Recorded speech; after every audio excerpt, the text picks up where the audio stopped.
எல்லாருக்கும் பிடிச்ச ரோட்டு கடை காளான் ரோட்டு கடை ஸ்டைலில் எப்படி செய்யலான்னு பார்த்துடலாம். அதுக்கு ஃபஸ்ட்டு முட்டைக்கோஸை இந்த மாதிரி குட்டி குட்டியாக கட் பண்ணி நல்லா வாஷ் பண்ணி எடுத்துக்கோங்க.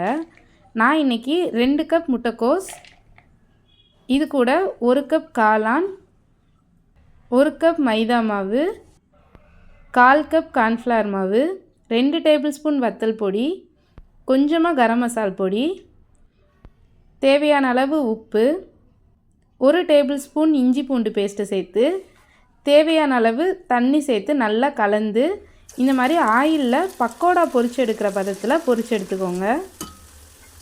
உடனே கரண்டி விட்டு கிண்டாமல் ஒரு 2 நிமிஷம் கழித்து நல்லா கலந்து விட்டு எடுத்திங்கன்னா இந்த மாதிரி கொஞ்சம் கூட எண்ணெயில் வெட்டாமல் வந்திருக்கும்.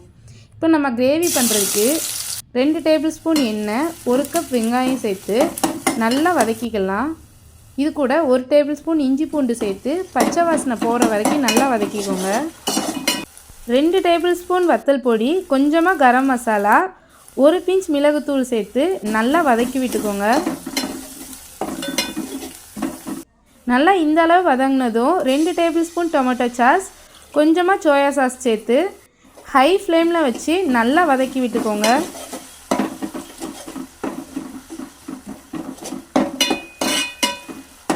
நல்லா இந்த அளவு வதங்கினதும் 1 டேபிள் ஸ்பூன் கார்ன்ஃப்ளவர் மாவை 1 கப் வாட்டரில் கலந்து வச்சுருக்கேன், அதை இது கூட சேர்த்துக்கலாம்.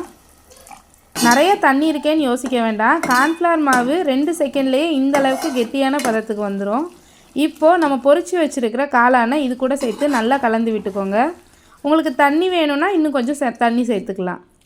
இதை ஒரு பிளேட்டுக்கு மாற்றி கார்னிஷிங்காக கொஞ்சமாக வெங்காயம், கொத்தமல்லி சேர்த்திங்கன்னா ரோட்டு கடையில் கிடைக்கிற அதே டேஸ்ட்டில் இருக்கும். ட்ரை பண்ணி பாருங்கள்.